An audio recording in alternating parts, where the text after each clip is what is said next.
Miss Catherine Bernardo at Mama Min, ganito nga sinupalpal ang ilan sa mga updates na inilalabas ng mga fake news na inilalabas ni Miss Christy Permin sa kanya pong showbiz channel. So yun yung ating pag-uusapan maya-maya lang. But before that, if you haven't subscribed yet to my YouTube channel, please don't forget to like, share, and subscribe at hit mo na rin ang notification bell for more showbiz updates. Bago tayo of course magpatuloy sa ating updates for today's video, nais ko pong pasalamatan kayo for always watching and trusting this channel. Thank you so much sa inyong laging panonood at palagi ang pagsubaybay sa mga updates po natin. Maraming salamat po.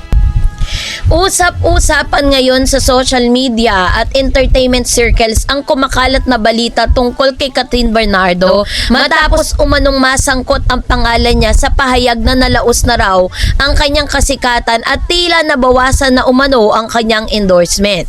Ang isyong ito ay mabilis na nagtrending lalo na nang maiugnay ang pangalan ng veteran showbiz columnist na si Manay Christy Permin. Maraming fans si Catherine ang agad na nagtanggol sa aktres. Para sa kanila, imposibleng masabing laos ang isa sa pinakakilalang artista sa kanyang henerasyon, lalo na't patuloy pa rin itong gumagawa ng proyekto, pelikula at endorsement. Dahil dito, umugong ang samot-saring opinion online. May naniniwalang may kumukontra at may nagsasabing normal lamang na dumaan sa pagbabago ang karir ng isang celebrity.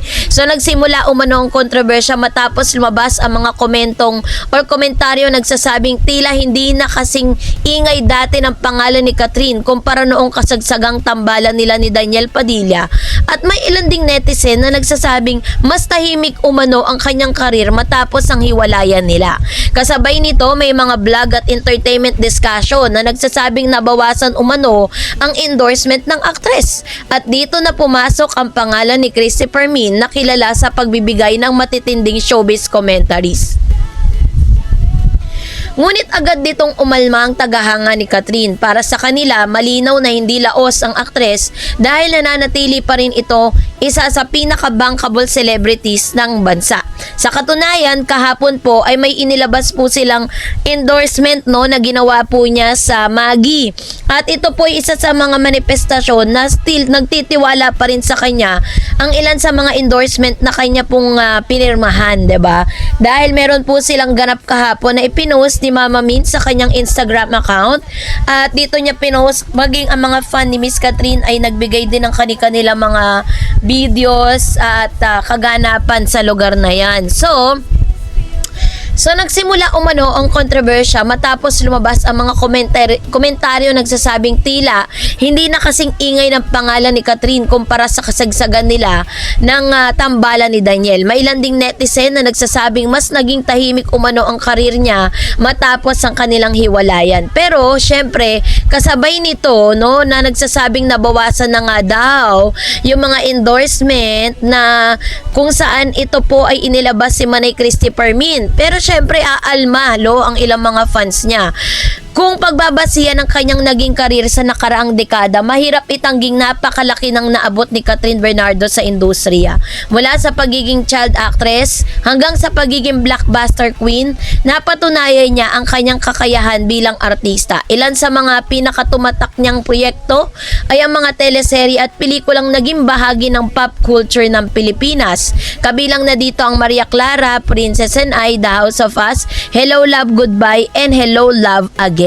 Lalo na ito pong Hello Love Goodbye tsaka Hello Love Again nila ni Alden Richards na naging isa sa mga highest grossing Filipino film of all time. Dahil dito marami nagsasabing hindi basta-basta nawawala ang pangalan ni Catherine sa industriya. Kaya nga talagang kapag po pinag-usapan si Catherine at kapag may mga vloggers at may mga peddlers na nagsasabing nalaos si Catherine, yan po ay kabaligtaran, 'di ba? Sa mga nakikita natin kasi ginagawa po nila yan because inaalaw yan ng kumpanya para mas lalong maging relevant at makikita talaga nila na ang dami nagtatanggol kay Catherine. Ang daming mga fans si Catherine ang hindi pumapayag sa mga ganitong klase ng malisyosong balita at fake news, Isa sa pinakamalaking tanong ng publiko. Ngunit kung titignan, kasalukuyan estado ng karir ni Catherine, makikitang aktibo pa rin siya sa kanyang mga endorsement, events at public appearances. Sa katunayan, nananatili siyang mukha ng iba't ibang brands sa sa beauty, fashion at lifestyle industry. At isa sa mga artistang malakas pa rin ang hatak sa advertisers dahil sa kanyang malaking fan base at malinis na imahe. Sa entertainment industry, normal lamang na may endorsement na nagtatapos dahil sa expiration ng kontrata o pagbabago ng marketing strategy. 'Di ba? Kumbaga parang hindi ito agad nangangahulog ang laos na ang mga artista. Marami ang eksperto sa branding ang nagsasabing ang tunay na sukatan ng relevance ay hindi lang dahil sa dami ng mga endorsement, kundi kung paano at gaano pa rin kalakas ang recall ng publiko pagdating ng isang celebrity. Kasi when you hear the name of Miss Cathryn, masasabi mo na this is really a big artist. Hindi lang siya basta ordinaryong artista lamang. Kapag po binanggit po ang salitang Cathryn Bernardo, queen yan, 'di ba? Queen of endorsement yan. Queen ng parang highest top grosser film of all time queen. 'Di ba na masasabi? Kaya medyo tagilid, no, tagilid. At yung mga nilalabas sa mga endorsement po ni Miss Cathryn, si Miss Cathryn at saka si Mama Min, kasi hindi sila pala sagot sa mga issue. Hinahayaan po nila yung mga fan at supporters ang sumagot para sa kanila. Pero pinapatunayan nila through their works. Dun po sa mga ginagawa at pinupost sila sa kanilang IG account, sa mga social media account, diba? So, syempre po, dahil po sa mga balitang inilabas si Manay Christy Permin, may hindi nagpahuli ang mga fans sa actress sa pagtatanggol sa kanilang idolo. Sa social media platform tulad ng X, Facebook at TikTok, kaliwat kanan ng post na sumusuporta kay Cathryn. Mailan pang nagsasabing kung laos si Cathryn, bakit hanggang ngayon milyon pa rin ang engagement niya? May iba namang nagsasabing hindi nawawala ang star power ni Cathryn, tahimik lang siya pero relevant pa rin. Makikita rito kung gaano kalakas ang suporta ng kanyang fandom. Sa katunayan, si Cathryn ay isa sa pinaka-loyal na supporters sa Philippine entertainment industry. So, hindi rin may kakaila na talagang malaki rin yung bahagi ng karir ni Cathryn sa tambalan nila ni Daniel o mas kilala bilang Katniel. Sa loob kasi ng maraming taon, sila ang itinuring na isa sa pinakamakapangyarihang love team sa bansa. Kaya naman ang tuluyang paghihiwalay ng dalawa, marami ang nagtaka kung paano maapektuhan nito ang kanilang career. Maylin din nagsabing humina raw ang ingay ng kanilang fandom matapos ang breakups. Ngunit para sa iba, ito rin ay naging pagkakataon ni Cathryn upang mas makilala bilang isang independent actress. Pinatunayan kasi ni Cathryn na kaya niya pa rin pong dalhin yung kanyang sarili even on their solo era, 'di ba? So kilala at si Christy Permin, kilala siya bilang isang pinakadiretsahang showbiz commentator sa bansa. Sa loob ng maraming taon, naging bahagi siya ng entertainment journalism at hindi na bago ang kanyang mga controversial na pahayag. May mga taong humahanga sa kanyang pagiging prangka, ngunit mayroon din nagsasabing minsan ay sobra na ang kanyang mga komento at lalo na kung nakakasikit na ito ng damdamin ng artista at ng fans. Kaya naman sa social media, naging hati rin ang reaksyon ng publiko. May nagsasabing bahagi lamang ito ng showbiz commentary at may nagsasabing unfair ang bansag na laos kay Cathryn.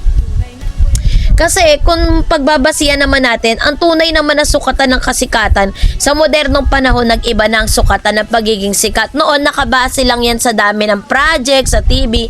Pero ngayon, social media influence, streaming popularity, brand value, fan engagement, and entertainment recognition. At lahat ng ito ay matatawaran ang lakas ni Cathryn Bernardo. Sa Instagram pa lang, milyon-milyon na ang kanyang mga followers, kaya post niya ay agad na nagba-viral. Isa rin siya sa pinag-uusapang celebrity sa bansa kahit bihira siyang magsalita tungkol sa personal niyang buhay. 'Di ba? So, anong ang pinaka-opinion ka lang kung susuriin kasi natin, 'di ba, mabuti? Tila malabo, no, na matawag na laos ang isang Cathryn sa kasalukuyan kasi maaaring nagbabago ang takbo ng kanyang karir. Ngunit hindi ibig sabihin nito ay wala na siyang impact sa industriya. Sa katunayan, maraming artistang dumadaan sa transition phase, lalo na sa matapos ang matagal na love team partnership. Ngunit ang mahalaga ay kung paano nila nire-reinvent ang kanilang sarili at mukhang yon ang ginagawa ngayon ni Cathryn Bernardo. 'Diba? Mas nagiging mature yung kanyang image, mas nagiging private siya, at mas pinipili niya yung mga proyektong may kalidad kaysa sa sobrang exposure. Kaya sa mata ng maraming observer, ito ay senyales na hindi pagkalaos, kundi individual growth. 'Diba? So kayo po, anong niyong saloobin patungkol dito? Mag-comment kayo sa comment section. And that's it for today. For more videos and updates, please don't forget to like and subscribe, and please don't forget to follow my Facebook page.